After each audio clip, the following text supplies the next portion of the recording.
Business Podcast.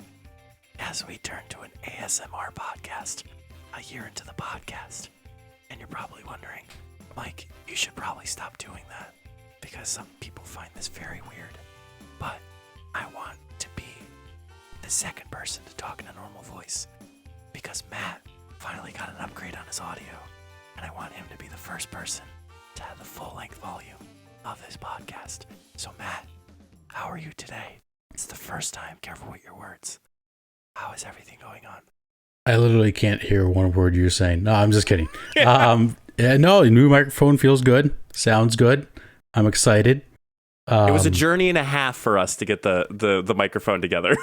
It took some time, but we made it work. And the cool thing is I can use it for when I stream too, which is even better. And it just, it's funny. Like I used the first microphone for the year, and now this is kind of like the second Year two, baby.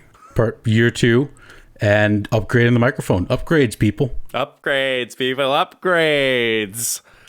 Well, everybody, yes, it's time for another episode of the Funny Business Podcast. Thank you all so much for joining once again. We're happy to have you back. And if you're new here, if you don't know who we are, first half we do entertainment, second half we do sports.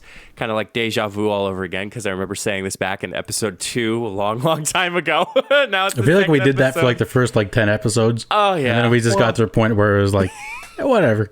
You know who we are. Pretty much. Well, Matt, let's jump into some stories and some things today. Matt, I know you and I are both very much so lovable with dogs. We've just absolutely enjoyed dogs. We love dogs. We love Dogecoin to the moon. Dogecoin to the moon, baby. One day. One day. But Matt, I found a study that is very surprising. I don't know if you had a chance to look over it, but to the viewers and listeners at home, we have found that a new research published in the Journal of Psychological Science finds that dogs exhibit types of jealous behavior even when they only imagine their owner is interacting with another dog. What was weird to me is that this wasn't already a known thing. It just seems like every dog, when your dog sees you with another dog, it gets excited, comes over. Dogs get excited for a lot of things, but if you come home smelling like another dog, sometimes your dog isn't too friendly with you for a few hours. So I'm surprised this is the new study. I mean, I never dived into it myself. I'm not a scientist, obviously, but this story kind of surprised me. Well, Matt, there's a particular reason why I brought it up, and I'm sure you would be very intrigued to find out. Chase is super jealous. Is he? Oh my really jealous? God. So for those who don't know, Chase is not my dog. It's actually my girlfriend Jenna's parents' dog. Now, the funny way and how this all ties together in a weird way as far as Matt knowing is I think I remember saying this a couple episodes back into this context, but if you're new, welcome to the story again. Matt's family needed a new home for Chase, and it ended up being Jenna's parents being the new home. Matt, I kid you not, it is only with Jenna. Jenna is the only person that Chase is not jealous of, but jealous of other people if they're interacting with Jenna. So really? To give you context, okay, so there's a couple of occurrences that happen. So I'm sitting down on the couch. I was watching Falcon and the Winter Soldier, and Chase was, fine. Chase found my lap, so he's sitting on my lap. So Jenna was about to go to the gym, and was standing behind me from the couch. So wasn't sitting next to me or anything like that. It was just a very casual sitting behind, and she's rubbing the hair and whatnot, and she goes in for a hug. All of a sudden Chase jumps on my chest and is like, what the heck you doing? That's crazy. Back off. So he does that for hugs. He does that for when you're getting close to somebody, when you're sitting with somebody. It gets very intriguing and kind of insane as far as what do you call it? The whole way that it's planned out. So It's That's weird. crazy. So I brought it up, but as far as how this study was portrayed, Matt, the researchers set up an experiment where 18 dogs imagined their owners interacting with either a realistic-looking stuffed dog or a similarly sized fleece-covered cylinder that looked nothing like a dog. Say that 5 times fast. Pass. The fake dog played the role of a potential rival, while the cylinder was a control. So those science terms give you a little bit of perspective. Like the control part was, okay, so there's no chance. Well, we know the outcome per that. First, the dogs watched the stuffed dog next to the owner. Then a barrier was placed between the dog and the stuffed animal so they could no longer see the potential rival. The dogs pulled strongly on their leashes when their owners appeared to be petting the fake dog behind the barrier. In the second experiment, the dogs pulled on their leashes with less force when the owners appeared to be petting the fleece cylinder. Interesting. I mean, this is just another reason to never piss off your dog. No. So Amila Bastos, who is a PhD candidate at the University of Auckland in New Zealand, said that we developed a novel methodology whereby we could directly measure the amount of force of a dog used to pull on its lead. This provided the first easily quantifiable objective measure to how strongly dogs attempt to approach a jealousy-inducing interaction between their owner and a social rival. This is called the, quote, approach response, as the dog tries to get closer to the owner and the potential rival.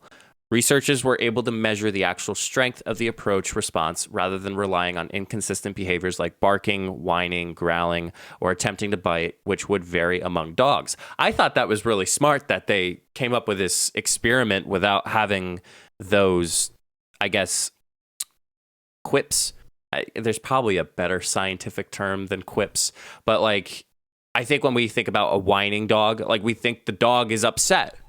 But that can mean totally different other things for other dogs. I mean, yeah. I mean, you're probably right. Maybe who knows what emotion they're having because we can't actually talk to them, so we don't really know. And sometimes like my dog Daisy, sometimes she's very attached to my dad, and when my mom goes to give him a hug, Daisy gets in the middle and tries to like break him up. That's kind of just what dogs do. They love so much, and they just have such a strong attraction to people that they don't want their owners to always be with other people or dogs. They just want their love for themselves. Yeah, which is like a man's best friend. I wanted to ask, how would the world change if we were able to talk to dogs? Oh man. I don't know if that would necessarily be a good thing. I think that could get dicey. Like some dogs just like constantly wanting food or like to go to the park. Like I feel like it'd be like an annoying like 8-year-old who doesn't shut up. Maybe that's like what talking to dogs is. I mean, Matt. Yeah, exactly. Yes. It's like that. Is it a squirrel? Alan. I mean, Well, no, who knows? not- That could be like that. Well, no, that's not Alan. That's not Alan. That's Steve. Steve. Like everyone wants to talk to dogs, and sure, I would love to talk to a dog myself. But I don't think everyone's like, oh, it'd be so cool. Would it? Because some dogs are kind of stupid. Could you imagine traditional? Well, I'm sure this does happen. I don't know from firsthand experience, but like jail, like they have like the opportunity like for visitors to come in and like being able to talk across the glass and like that could be like the opportunity. Like, okay, you have 2 minutes to talk to the dog. And then after that, like you can't talk to the dog anymore. Like if only there was some type of rhythmic setting that you could set on the dog. Like I want to talk to my dog for 2 minutes every day at 6:00. So that way you could be like, all right, you hungry? When do you think you need to go to the bathroom? Is there anything else we can do for you? Just get that all done out of the way. I'm in for that. I think that's a genius idea. I mean, especially like if they're having like, but if you could like pick and choose your 5 minutes. So like if it looks like they're not feeling well, it's like, hey, what's up? You got to poop? You got to throw up? What are you doing here? You got to go outside, or am I getting the trash bag? Like, what's going on here? That'd be kind of cool. I mean, maybe I'm wrong. Maybe it would be cool to talk to dogs all day, but it is kind of neat that the study kind of showed like they do have more emotions than people first thought. Yeah, I mean, I think we underestimate animals. Obviously, us being the primal species. Is that the correct terminology? Sure. Like the individual. we're doctors, we're animalologists, veterinarians, vets. Yeah, because even with where was I going with that? Because I got totally lost with that. Talking about dogs' emotions. They had more than we thought. They had more than we thought. Like, dogs know how we feel sometimes. Good which point. is even crazier than how when we know what dogs are feeling. We unfortunately have to understand that there's this underlying, not attempt, but with the those things, like, you can tell a dog's really sick when they are finally sick. Like, I think you and I both know, like, okay, like maybe I'm getting a little cold. You know that before you actually get the cold and it's full force. But unfortunately, we have to find out our animals and pets when they're fully sick and seeing the result for that. The other thing to think about too is everyone always assumes that when two dogs see each other, they get so excited that they go up and sniff each other. Maybe they're saying like, "Hey, back off! Like, my owners can't go near you. Like, you're bad news." We don't know. Maybe they have dog beef between each other. Dog beef. Oh man, you're barking up the wrong tree here. Yeah, pal. who knows? Maybe they're about to throw hands or throw paws. So, if you do have a dog at your house, give them a hug. Say, "I'm never going to leave you. I'm never going to cheat on you. Whatever you got to do." Never going to give you up. Never going to let you down. I was going to try to stay away from that, but you brought it up. And Chase, if you are listening, please, we all love you, man. Back off. Relax. Good boy. Good boy. Well, Matt, I hate to break it to you, but we have some breaking news here on the Funny Business Podcast. Oh, okay. It's Sound so the alarms. scary. Sound the alarms. We have a gnome shortage. That's breaking news. Yeah. I'm not a gnome fan. So, what? Oh, well, this is a breaking Well, news. get into your stuff first, then I'll get into the gnomes. Okay, fine. So, Matt, do you remember the Suez Canal memed boat? I was invested. I mean, I don't understand how he can't just push the canal, or they push the boat out of the canal, but that's another story for another day. So that is partially the reason why there is a gnome shortage. So the popularity of these garden centers during lockdown are causing shortage of garden gnomes. The ornaments are in short supply with raw materials hard to come by, and the recent blockage of the Suez Canal, like I mentioned, contributing to the nationwide shortage.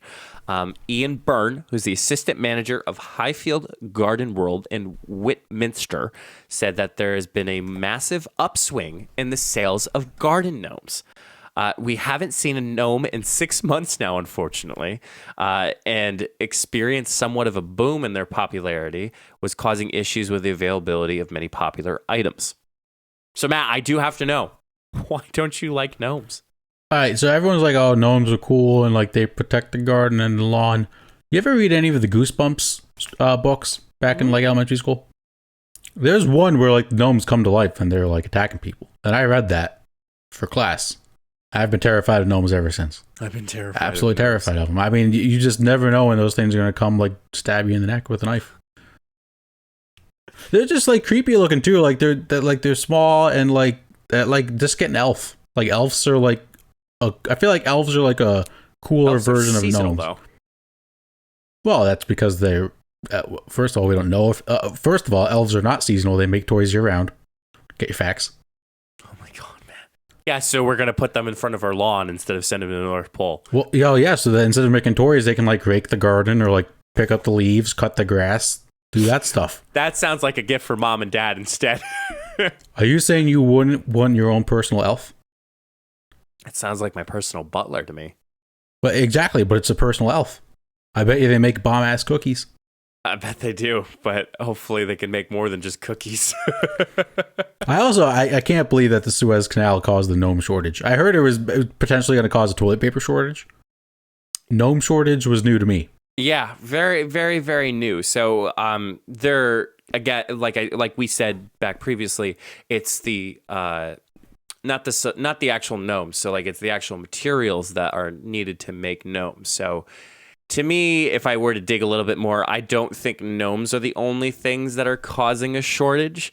I think there's a couple other things that are causing such a shortage, but specifically, when it comes to news, the weirdness of it, you're not going to report that a dog bit a man, but you're going to report when a man bites a dog.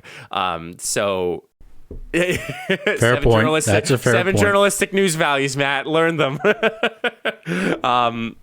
So that's how this story was brought up. But within this, Matt, I kind of want to know what do you think else is going to be effective because of this Suez Canal? I know we have no idea what the heck was either on the Suez Canal, on that boat, or the boats that were stuck because of it. But like, I wonder what the heck else is going to be a shortage. I did hear toilet paper was an option. God knows we need another toilet paper shortage after last year.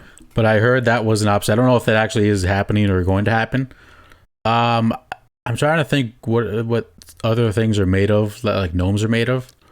Did I tell you that I ran through all of our final townhouse toilet paper during Did quarantine? you finally? Oh man, that's right. I forgot about that. Yeah, right. So I guess I was the last person who carried it on.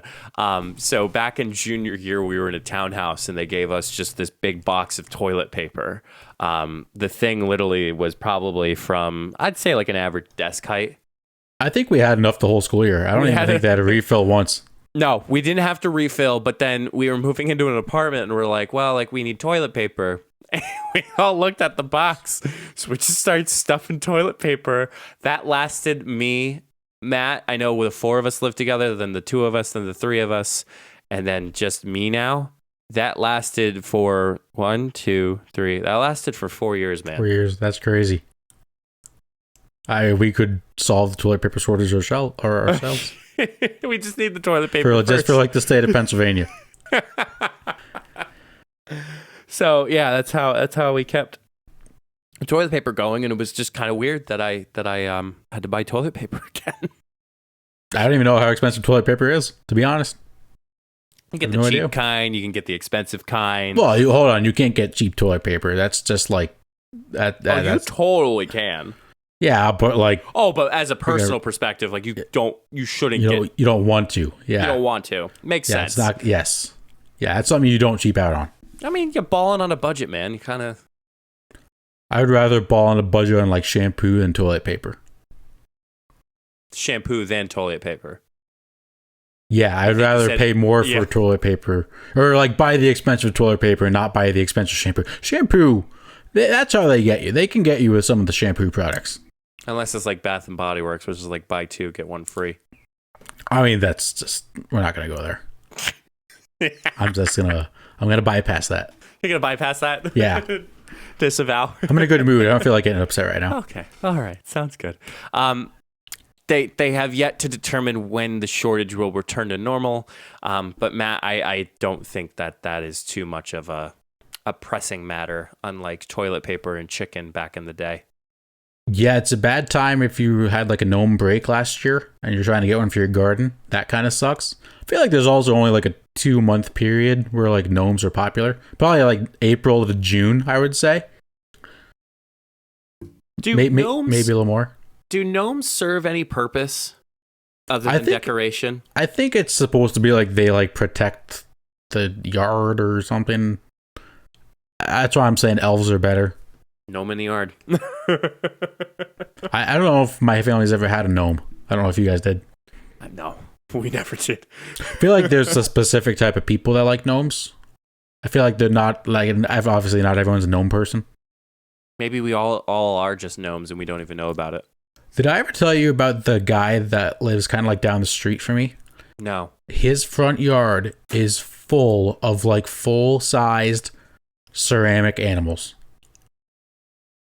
There's a giant butterfly. I was like, what are we talking about? There's a gorilla, giraffe, dinosaur. I mean, like a bear. He's just got like tons of them on his front yard, and it just takes up like you can barely see the front of his house because he's just got ceramic animals all over the place.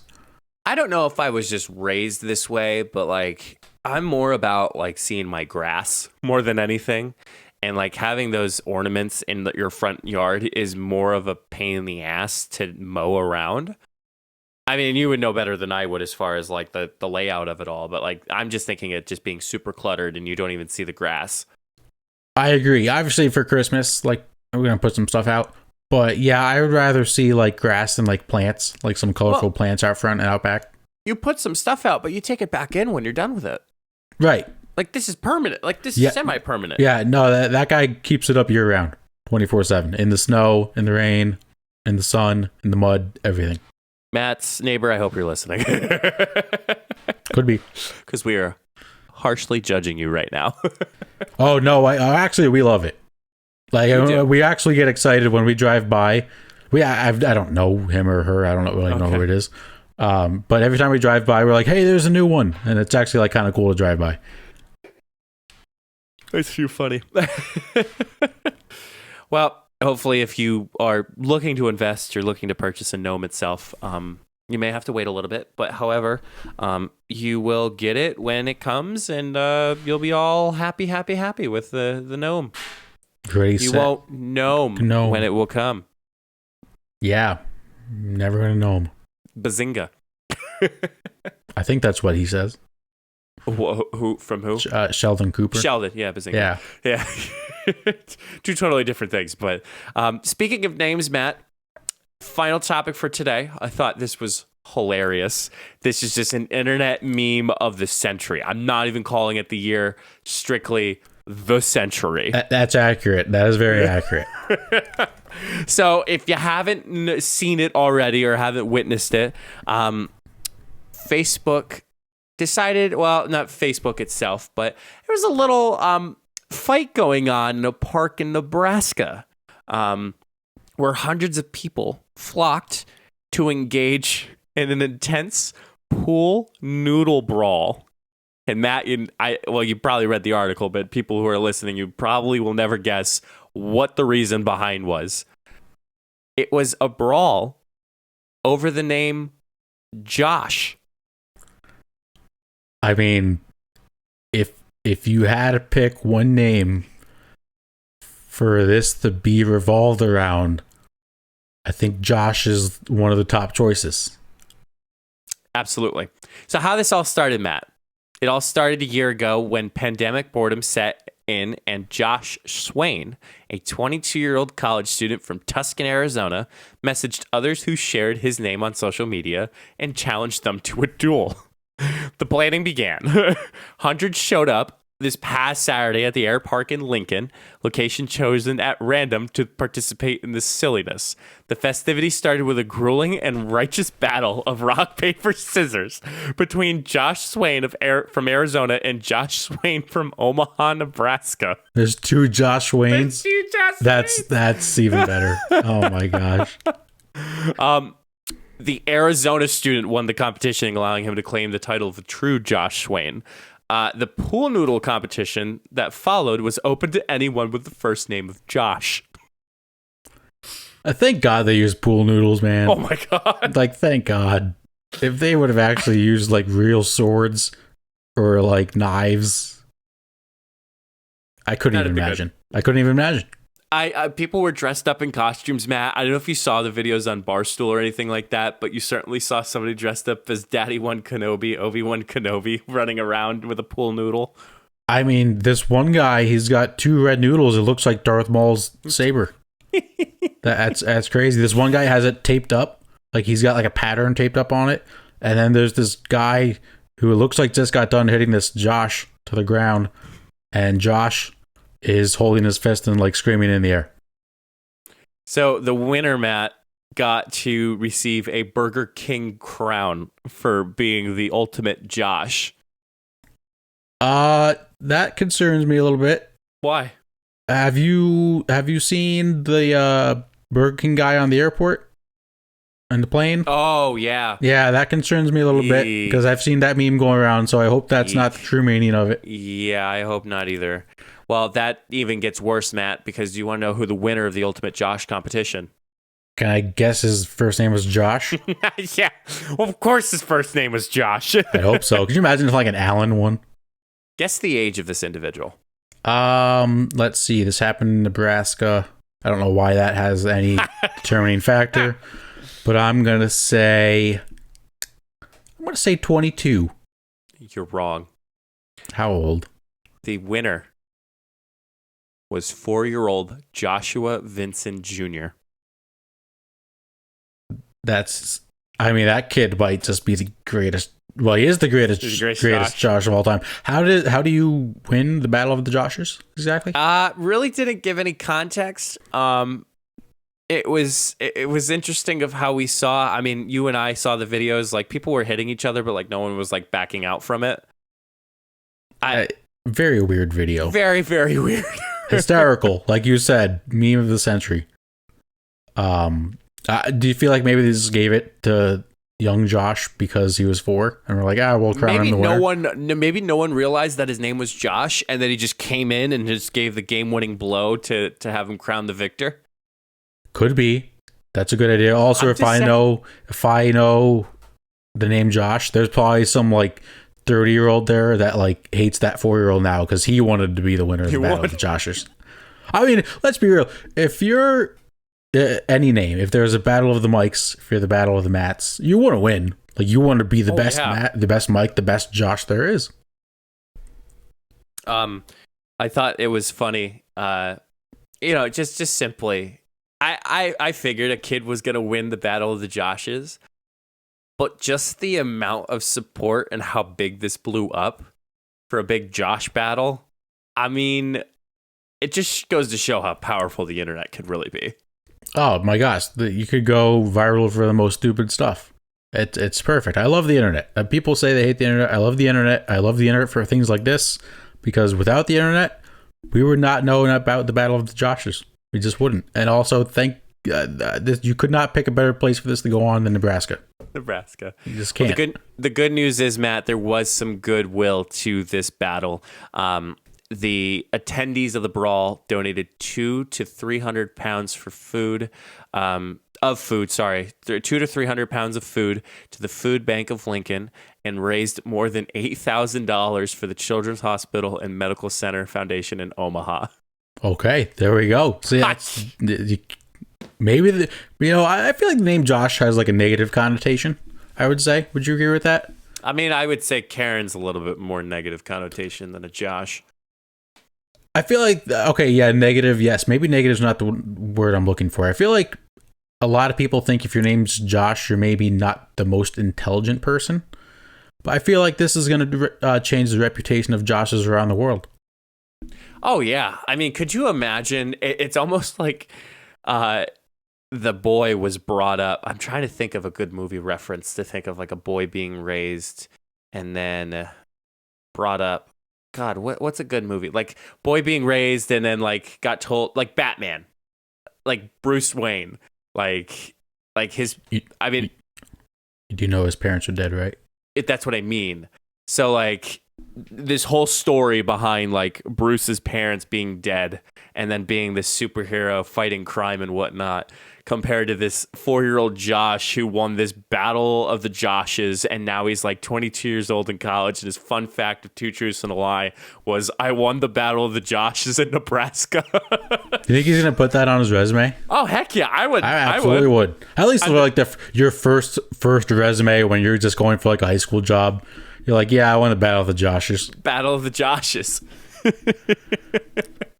That's just awesome. Thank God for Josh's and for Nebraska and for the internet. The thing that did concern me, though, was this is not a very socially distant event that was not happening here. No, yeah, no, not a lot of masks from what I saw. That was very concerning. Yeah, I mean, hey, with the Battle of the Joshes, you got to take what you get. Yeah, let's just hope there's not a COVID. If we know there's a COVID spike, we know why. Yeah, hopefully not too many people traveled like thousands of miles for this, because that's also a bad look. You're like, hey, I gotta go on vacation in Nebraska. What are you doing? Oh, I'm going to the Battle of the Joshes. And then you come back and you have to say you lost. That's a tough look. That's a tough look. And you got COVID at the top of that. Yeah. That's the cherry on the cupcake. Cherry on the cupcake. Oh my goodness. Well, congratulations to Mr. Vincent, who is crowned the complete the epic Josh, the winner of the Joshes, joshing around, whatever happens that it may be. But just a quick little, lesson here. The internet is awesome. Sometimes. Yeah, I mean, yes, I love the internet. I love the internet. This is going in the Internet Hall of Fame. Oh, yeah. If there is one. They should start doing that. They should. I agree. They really, really should. I agree. Let's invest. I'm in. I'm in. The first room is just a virtual gallery of the Funny Business podcast. People walk through and they just hear our voices going on. So yep. Sounds like heaven to me. Sounds like absolutely heaven. Go to the big pearly white gates and you get to just hear the Funny Business podcast. The music as you're walking through God's gate. We have 2 robotic Joshes with pool noodles and like they open up and you walk through the gate. No, that'd be like an interactive piece. Like you picked up like a pool noodle and like you guys are like standing like it's like Gladiator. And that's how you walk into the museum or the Hall of Fame. Yeah. It's perfect. Look at us. Upgrades, people. We're running around. We're geniuses. You know we are. We're not doctors, though. I keep saying that. We are not doctors. Well, that concludes the first half. We're going to take a quick break. When we come back, it's Matt's turn. Let's say you start a podcast or you're running your own side hustle and have a bunch of links that you want your audience to know about. As a podcast, Matt and I have all of our social media, all of our podcast links, and other important things. Make it easier for your followers to find your important links, social media, and latest content by having it all on one page with solo.to. I'll be honest, I have used similar websites like this, but nothing compares to solo.to. All of your links are clean and easy to navigate. Have an upcoming video? It's really easy to make those changes. Plus, solo.to has opportunities to upgrade to include more customization, advanced analytics, and so much more. Solo.to is giving us a special opportunity for you to get 10% off if you create an account and upgrade. Be sure to go to solo.to/funnybusiness to create your account today. Solo.to, it's the way to go. Do you think, Matt, people are tired of hearing our Anchor ad? Yeah, probably. But let's be honest, if it wasn't for Anchor, we would not be doing a podcast. You're right, Matt. Once again, we have to thank Anchor for helping us continue to make each episode. Y'all know how it works. Anchor is free. It's easy to record and edit your podcast right from your phone or computer, and distributes your podcast to platforms like Spotify, Apple Podcasts, Google Podcasts, and more. And you all know that you can make money too, even with the first couple episodes that you start with.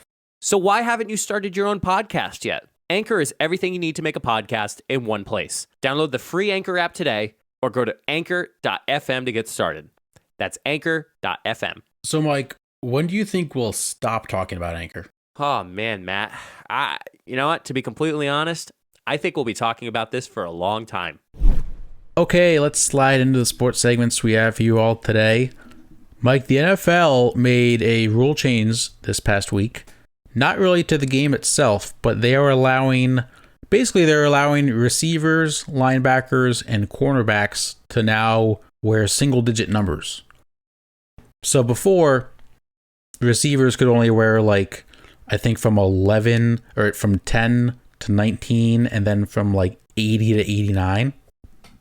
And a lot of these guys in college, when they're receivers, cornerbacks, linebackers, wear single-digit numbers.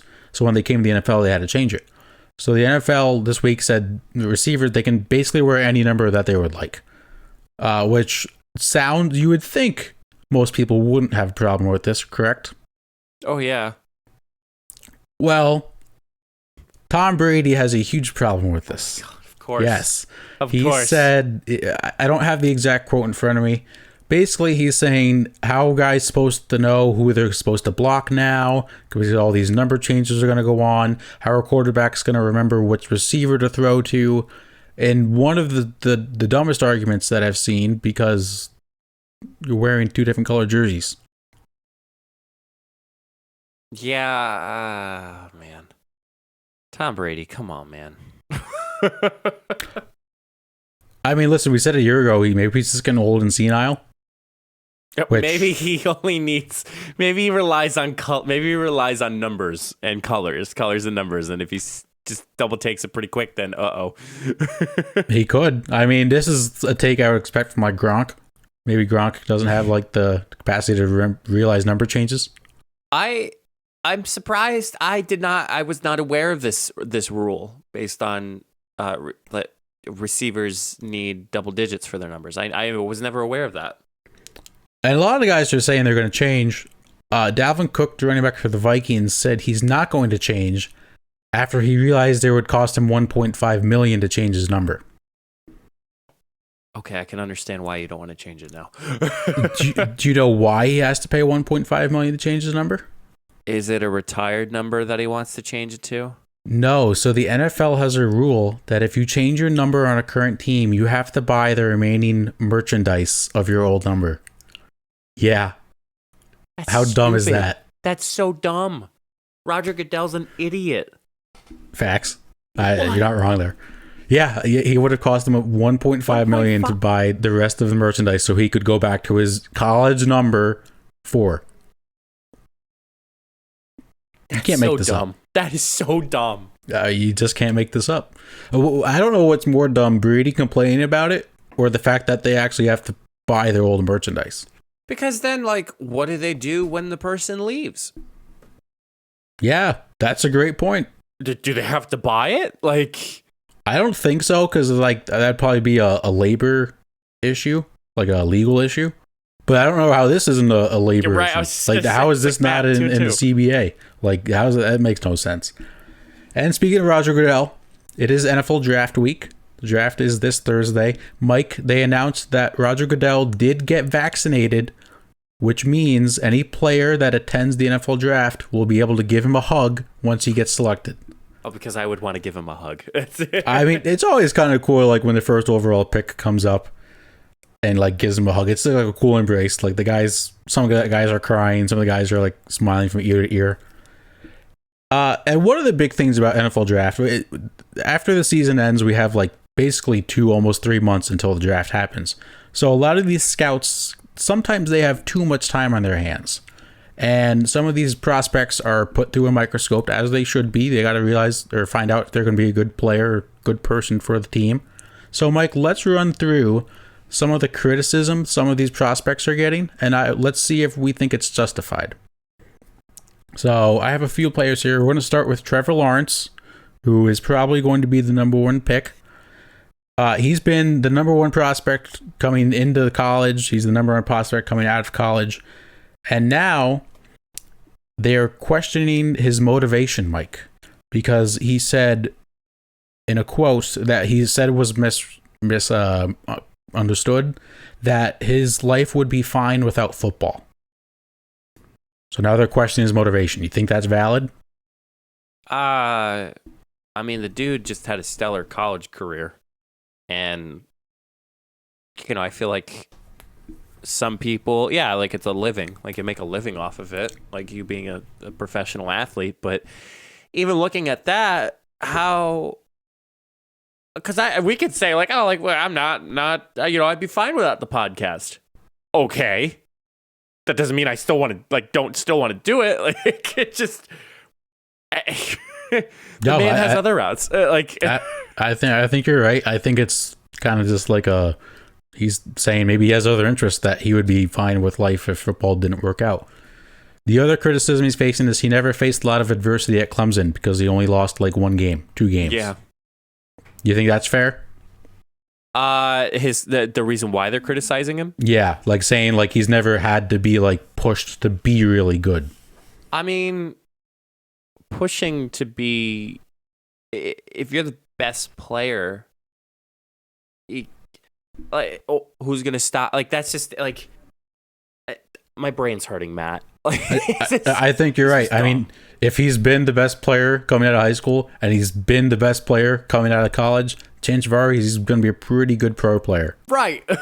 It's really not rocket science. These guys just nitpick. Let's move to Zach Wilson, quarterback for BYU. This is an interesting criticism. They are saying it's bad that he was not chosen as a captain as quarterback in college because a lot of quarterbacks in college are captains of the team. He was not chosen as a captain. You're loving this right now. I hate this so much. Like, boo freaking who? I almost dropped the F-bomb there. Like, yeah, okay, he's the quarterback. He makes a lot of the plays. But that doesn't mean his leadership is right there. I mean, yeah, you could talk about his leadership. Okay, maybe that's why he wasn't chosen to be captain, because of his leadership. How could he be a leader on the team? All that stuff, maybe that he was being the puppet rather than anything. Yeah, you could talk about that. But just because he wasn't a captain, oh my God, like red flags everywhere. It's like he's not draftable now because he wasn't the captain. It's crazy. So dumb. You got a next one? Oh, I have a few more. Oh my God. Let's stick with, I got 2 more quarterbacks. I have a few other ones, but let's stick with Justin Fields, the Ohio State quarterback. They're questioning his work ethic, as one of his either high school or college coaches described him as, quote, last guy in, first guy out. Okay. I mean, I'm okay with that. But again, that's the same thing as, I hate applying it to real life, but there may be people that stay, like, you know, the regular 9 to 5 job. There may be people that stay past the 5 o'clock time to not go home and still work. Okay, so there's 2 questions. Is the person working more? Or did the person not have enough time during the actual work day to get stuff done, and now they're behind? Or they take that long to get most tasks done? Yeah, no, I think that's fair. Some people do just work regular 8 to 4, but they work hard that 8 to 4. Some people stay later because maybe they can't work that fast, or that. I think that's fair. That's fair. Mac Jones, Alabama quarterback. Scouts are saying he might be the smartest, most ready to play quarterback, but he has the lowest ceiling out of any quarterback in the draft. That is just more prediction than anything. That's how could you say that? Because yeah, you got Trevor Lawrence and you got the rest of them, but like it's like the draft picks, like for everybody that we never expect, and now all of a sudden they're one of the best players on the team. Like, I hate to apply basketball, but like James Harden, we never knew James Harden was going to be a star athlete until he left Oklahoma City and he was on his own. Yeah, that's a good point. I can't really complain about that. I never, like, if he's ready to play right now in the NFL and he's the most ready to play, wouldn't that be a good thing? Like, just because the ceiling's not as high, no one Tom Brady was a 6th round draft pick. Yeah, no one thought his ceiling was high. No. So I agree, that is kind of dumb. Caleb Farley, a Virginia Tech cornerback, who coming into the season was the number 1 cornerback prospect in the draft. He now has a pretty bad back injury. And I just saw on my phone that there's rumors he might slip past the 1st round. So where do you think injuries have a say in draft criticism for a young player who's like 23? I guess it all depends. I guess this year's crazy because of COVID and like they don't know what the heck the future is for the fall season. I mean, the season as a whole. So I can understand why that's kind of questionable, but if you know the guy can play well and like he's young and can recover, like we know he's going to be okay. Yeah, his ceiling might be a little bit lower because of that injury, and I will say in that context, but like you see that with a lot of players. Like they get injured their first year, they take that whole entire year to recover, they're now back, and yeah, they are a star, but really, where's that year of a difference? That year really makes a difference. I never understood people who say, like, well, he gets injured too much. Well, last year's 1st overall pick, Joe Burrow, tore his ACL week 11. No one knew that was going to happen. Who knows if he's going to be the same quarterback? Like, injuries are just a freak thing. Right, absolutely. You brought up COVID. So there's a lot of players in this draft, including Penei Sewell, offensive lineman from Oregon, Jamar Chase, wide receiver from LSU, and Micah Parsons, linebacker from Penn State, among others, that chose to sat out this past college football season because of COVID. Right. And that's being brought up as a criticism to maybe, do they love the game? Oh my Matt, you are making me so tired. You're gonna get a headache at the end. I'm getting a headache after this. Like, why? Like, I agree. I'm just gonna leave it at that. It's COVID. All right, I got one more for you. Hit me. Devontae Smith, who was the Heisman Trophy winner, wide receiver from Alabama. There's criticism he's too small to be a good receiver in the NFL. You know what size he is? If you tell me he's more than 5'10", I'm gonna throw hands. So it's not the height that's the issue. He's 6'1", 175. So they're saying he's too skinny. Like, he's going to get injured. He's going to get cracked. But, like, okay, now that you can focus on football, like, you can get weight gained on you. I'm no strength and conditioning coach, but, like, when you can actually dedicate your life to your sport, like, you're going to get some weight put on you. Just look at James Olive Garden. Like, yeah, exactly. Ends up putting all this weight and then somehow loses it at the end. Like, even though I'm still convinced that was a fat suit. Yeah, he also just won the Heisman Trophy for the best player in college football. I think he can play football at the University of Alabama for a little loan.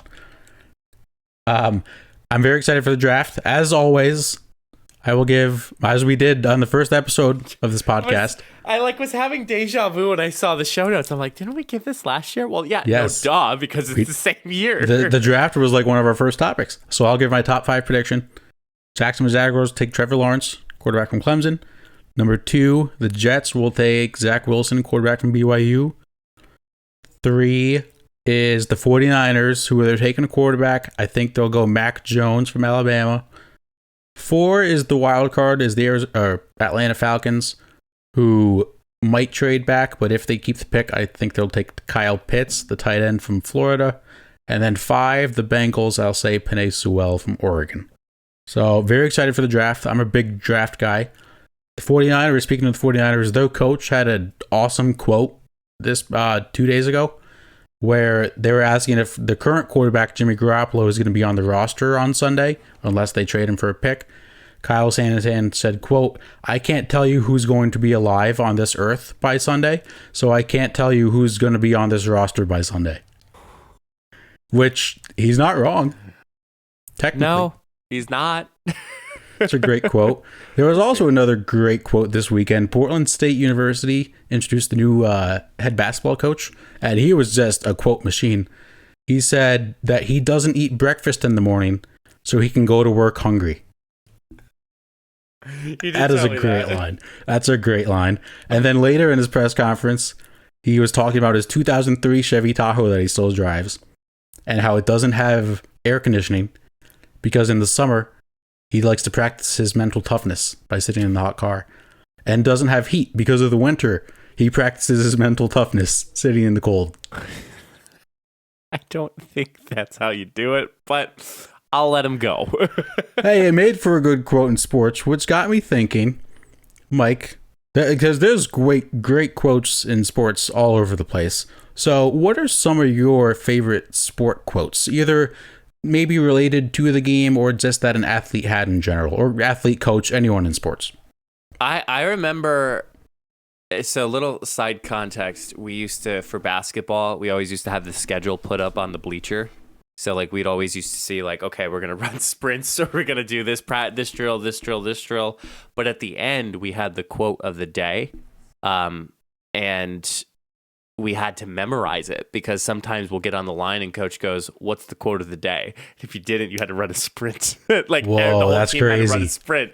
So I remember the first one being, in order to be a champion, you must first practice like a champion. I can't even tell you who the heck's. I think Larry Bird said it. I'm going to be, in order to be a champion, it's a hell of a quote. You must first practice like a champion. Yeah, I think people didn't know. Really? They said it right? Oh. Who was it? Interesting. So it looks like it's Lou Ferrigno. That sounds familiar. I don't know who that is. Lou Ferrigno is an American. He's an actor. Oh. Really? Did he play an athlete in a movie? Or maybe he'll play the college sport. It was probably modified to be like Kobe Bryant said it or Shaquille O'Neal. Like it was always like somebody said it and formed it in a way to be a champion must first practice like one. So that was the first ever quote of the day that we had for my sophomore year of basketball season for varsity. So that's freaking awesome. I have a few. Do you have any others? Because I have a few. Yeah. I think a lot of it really depends on practice for me. Because we talk about practice. Allen Iverson is not a part of this quote, but I had to look it up again. It's so funny, Matt. You hear these quotes all the time, but you don't know who actually said it. I was surprised when I saw who said this. Don't practice till you get it right. Practice till you can't get it wrong. Ooh, who do you think said that?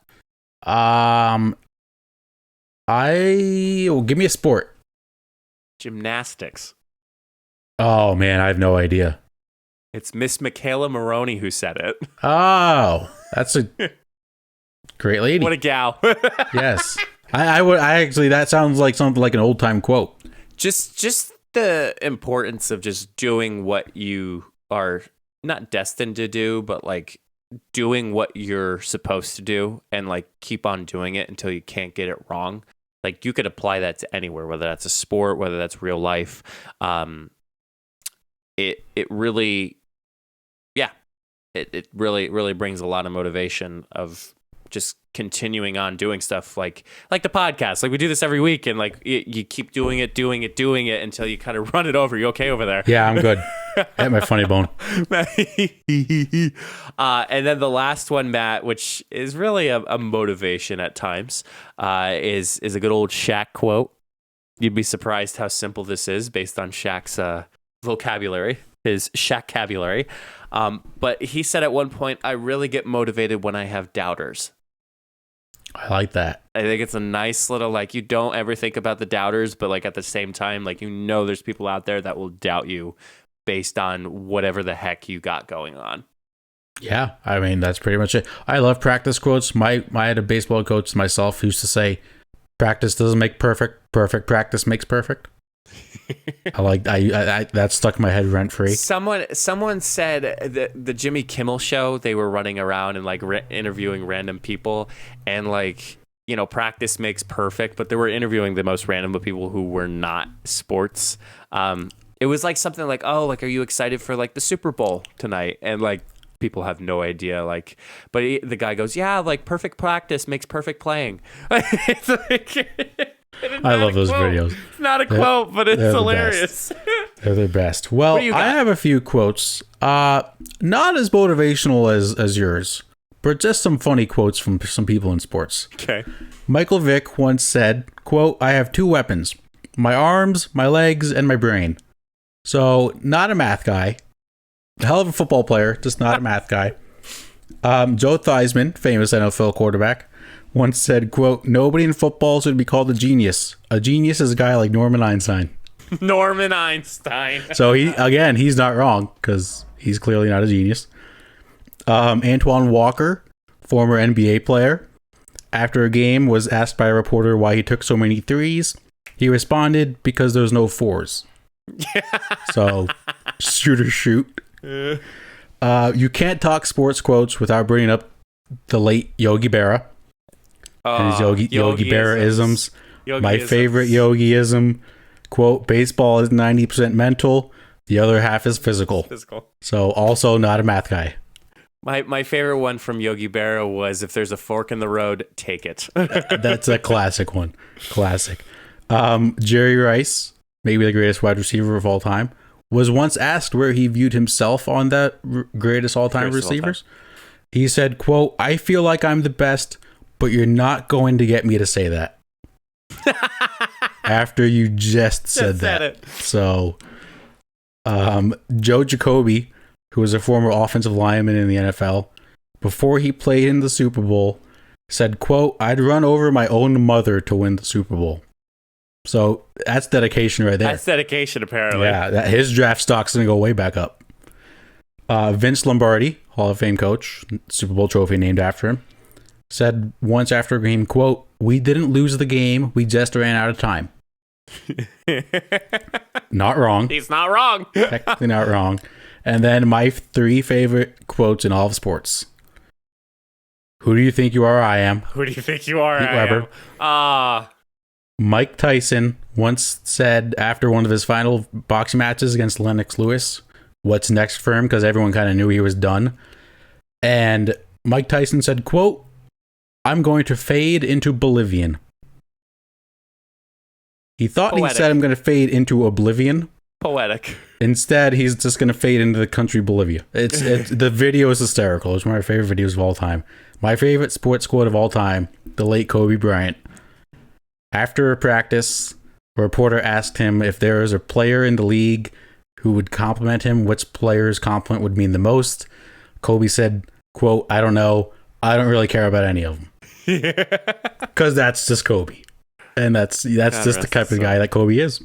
What was another one too? It was it Rich, who played for the Seahawks, Seattle Seahawks? Richard Sherman. Richard Sherman, when he was interviewed, something about like showing up, and he goes, "I'm just here so I don't get fined." Marshawn Lynch, yeah, Marshawn during Lynch, the Super that's Bowl, what it I'm just was. here so I don't get fined. I forgot about that one. Fined. Like the whole press conference, he did that. That was great. And then the Oh, of course, Kawhi. From Kawhi. He's just a quote machine. fun Real quick, guy. Mike, in baseball this past weekend, Madison Bumgarner, pitcher for the Giants, threw a 7-inning no-hitter because they were playing a doubleheader, so doubleheaders are only 7 innings, and everyone's all up in arms whether that should count as an actual no-hitter. Your thoughts? I'm gonna say no. But he didn't give up a hit, and he pitched the whole game. Didn't, but compared to other no-hitters, how many innings did they play? They played 2 less, but he still pitched a complete game no-hitter. Says it could be like me who pitched 2 innings, had no hits, and I could say, well, I had a no-hitter. We won. I had a no-hitter. Yeah, but that's different because you have a guy come in relief for you. It's still say. Are about they complaining? Are they complaining about a no-hitter or a perfect game? No-hitter. I think we just put an asterisk next to it. Like, just say, hey, this guy only pitched 7 innings. Okay, I like that compromise. Okay. I can work with that. Perfect. Great teamwork. And before we get to the examine, I just friendly reminder: people start watching UFC. Awesome card. Obviously, not awesome when the guy shattered his shin and his shin made an L. That was actually gross. But all of the fights were just phenomenal, and it's one of the up and coming sports, and I just love it. I know you saw that video. It was. It's bad. Yeah, it was bad. So bad. It was so bad they didn't show the replay for like 5 minutes, and they just showed the guy who won. Yeah.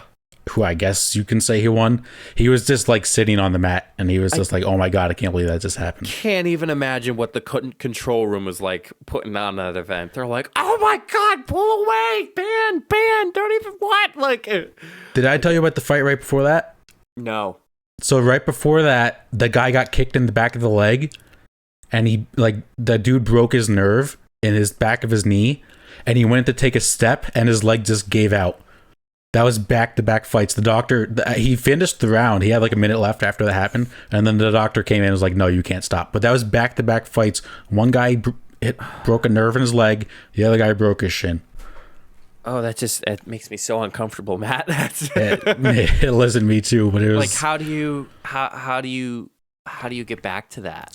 Like, if you can fight in UFC, I think you're just a maniac, and you just want to beat people up. Yeah, you're made of metal. That's all you are. Literally. I mean, those guys are insane. Oh my god, they're insane.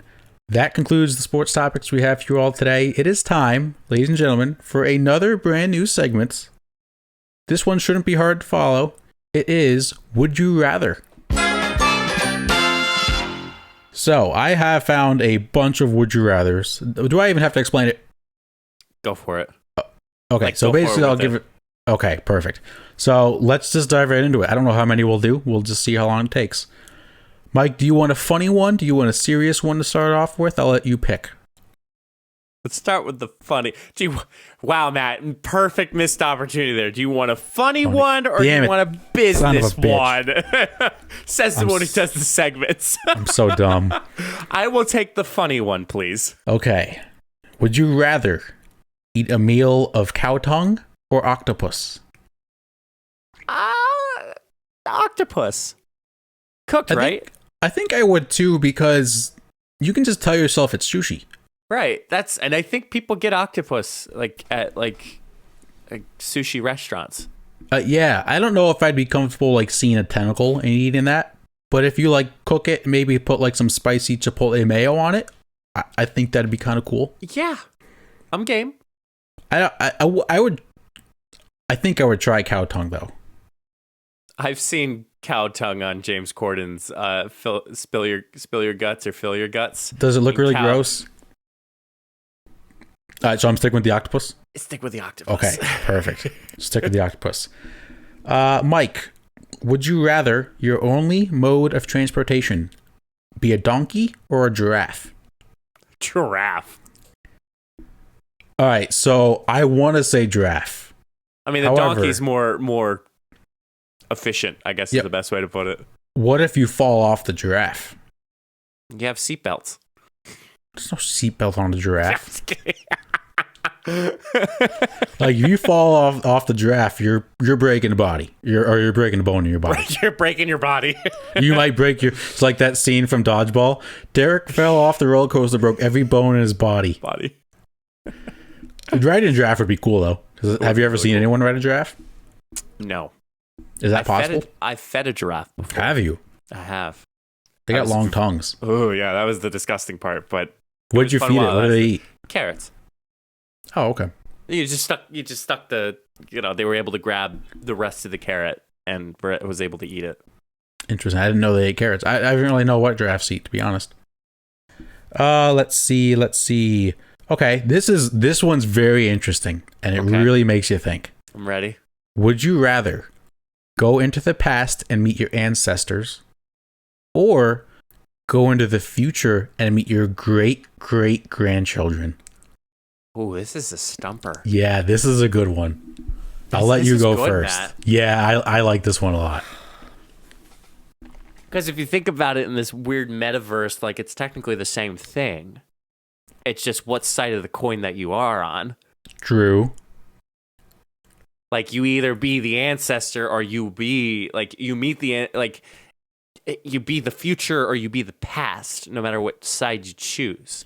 Both would be really cool. Like you go visit the ancestors, you are the future, but if you go visit the future grandchildren, you're the ancestor. Right. For my own sake, I would visit my ancestors. And it's more of a personal touch. I don't know too much about my ancestry, a little bit. And I've heard a lot. I mean, I am a part of the Rutledge family. Apparently, there was a Rutledge that signed the Constitution. Whoa. So, and I've heard, oh yeah, like it's one of our cousins. Well, okay, great. Like, but that would be, I guess, that would just help me out better to understand what my heritage is. So I'm gonna go visit my ancestors. That's not a bad choice. I think I would say great-great-grandchildren because how do I want to explain this? So meeting your ancestors would be cool and we see where you came from. Right. But seeing where your great-grandchildren are, that's kind of like a direct impact of like what you did in a sense. But you can't control both ways if you think about it. Like ancestors, that's how it was delivered. But then your great-great-grandchildren, like you had kids. Your kid met a wife or a husband, and then they had kids, and then like it's all fate. Like it is, but like you had more of an impact of like what led up to their lives. Yeah, and I think that would be kind of cool to see. But both options were just phenomenal. Yeah, wow, great. This one's pretty cool too. Would you rather have a rewind button or a pause button on your life? So any moment you can press it, you either rewind or you can just pause it. I'm more looking at it from a practical term. Okay. I would probably go with the rewind button. Because Why? if you hit pause, like I'm thinking of the movie Click. Like you pause, like everybody just freezes. Yeah. And you're taking in the moment. I guess that's what the pause button's for. You're taking in the moment. But like the rewind button, you're able to relive the moment over and over and over and over again. That's what I had this conversation with our good friend Lori, and she said you could just relive awesome moments. Right. Like the cool thing about pressing pause is you can sit there and reflect on what happened. But you could also do that while you're experiencing it. Absolutely.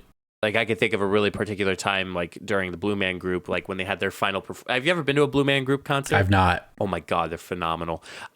They have like the bouncing, like they're like beach balls, but they're gigantic, and like they have all these lights and all these streamers going out. And I just remember just like taking the time just to look around, and I'm like, how cool is this? But then I could hit the rewind button and do it all over again. Yeah. No, I agree. Yeah, rewind button for me. Let's do 2 more. Mike, would you rather be 4 foot 5 inches or 7 foot 7 inches? 4 foot 4 inches. Why? I feel like it would be harder to navigate 7 feet. That's probably true. However, I would choose 7 foot 7 inches because that is a one-way ticket to the NBA. Yeah. I just look at Taco Fall. Yeah, He's man. like 7'3", doesn't play a lot, but he's in the NBA. And like he's probably gonna make a living for himself after basketball because he's Taco Fall. You gain the popularity. Yeah, absolutely. All right, let me pick a good one here. This is the final one? Now we'll do 2 more. Okay. Let's see. Okay, here's a good one. Mike, would you rather have an unlimited gift certificate to a restaurant or a clothing store? Oh, that's tough. Clothing store. I would probably agree. Because I'll save it for say what. Or but like I feel like you need more clothes replenished, and yeah, like you'd be okay buying food. To me, Yeah, I mean, clothes can get really expensive. Right. Like if I had a unlimited gift certificate to Golf Galaxy, like that would just be my dream. You in Golf Galaxy. So I got to say, like men's warehouse.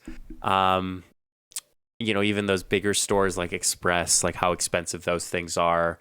Macy's is okay, but again, it's very expensive at times. So cheap, and if you find really, really good deals, I've gotten suits that are super cheap but super nice. Tommy Hilfiger was another one I got for like $200 for both pants and the jacket. So yeah, I mean, there's some deals, but like things can get expensive. hey, think about it. You go to a restaurant, you get a full meal for like $20 maybe. $20. But like if you go to like Nike, like a pair of shorts is 20, a t-shirt's 20, socks are like 5, shoes are like 100. Yeah. Like to put a whole outfit together is a lot more than eating a whole meal. You could definitely predict food prices more than clothing prices. Yes. Yeah, I agree. All right, let's do one final one. I love this one because it's so stupid. Would you rather randomly time travel forward or backwards 20 years every time you fart? Or teleport to a different place on Earth, on land, not water, every time you sneeze? So I've been sneezing absolutely the worst. I've had like you've been 5 sneezing times a lot. to sneeze. Yeah. Yeah. You've heard me. when I Yeah, was last screaming. night. Yeah, Yes. last night. I'm like, achoo, Yeah. achoo. I feel like, as weird as this sounds, I can control my farts. So So you're going with that fart. one? I'm going with the fart, the flatulence. I'm gonna go with sneezing, just because I would like being able to teleport would be the coolest thing in the world. Like people, when you ask like what's the one superpower you would want, it's teleportation for me every single day of the week. It's just so cool. Like think about it, you sneeze and like all of a sudden you're at Game 7 of the NBA Finals. Like that's cool. Like yeah, would it suck if like you sneeze and you end up in like The Siberia? ocean. Well, this scenario, it's on land, not water. Oh, okay. But like, if you sneeze, would it suck if you ended up in like Siberia? Yeah, but And just then you'd make have yourself sneeze. I was gonna say farting and sneezing are like two hard things to do. I feel like if you had the ability to teleport every time you sneezed, you'd become pretty good at making yourself sneeze too. Yeah. Like that'd be, and plus, if you fart and go backwards in time, there's no saying that if you fart next time you go back forward. You could go backwards 3 times, forward twice, backwards again, forward twice. Like you never know if it's going to be forward or backwards. But then the biggest question of them all for both scenarios is how do you get back to normal? Well, that's why I think teleportation is the easier answer, because let's say you teleport from Pennsylvania to California and you just buy a plane ticket. But what if you sneeze during the plane ride?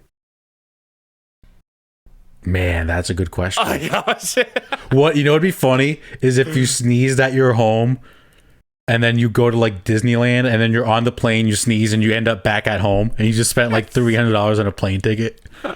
That would be hysterical. Kids, you don't need a plane ticket. I'm going to try to get there myself. Don't ask me how, I'll get there. Every time I think about teleportation, I just get so excited. It's like, it's the coolest thing in the world. Well, it's not real, but it would be the coolest thing in the world. Oh, man, that's fabulous. Well, that concludes another episode of the Funny Business Podcast. We're rolling right through, having a fun time, not a long time. Maybe if you're sneezing, or farting, you're teleporting, or fast forwarding, rewinding. If you haven't already, make sure you follow us on our Spotify, subscribe on our Apple Podcast, and do everything, whatever else you have to do on other social platforms, listening platforms. Make sure you follow us on our social media. You can find all of our social media at solo.to/funnybusiness. Matt, what a ride. What a ride it's been. I still think about it to this day. Crazy, strange time it's been on Zoom. Yeah. I have something fun to show you after the pod. So Okay. It'll be good. But until next... Hold on. I just do want to say thank you again to the listeners, because we did have another really crazy spike in plays. We did. Like a really crazy spike. So that was awesome to see. Could have been me, but that's okay. We'll take it for granted. Just in like the past like 2 week total, it's been insane. No, thank you all so much. We really, really appreciate it. That's all I got. And until the next time, we'll see you all the next episode. Stay safe, everyone.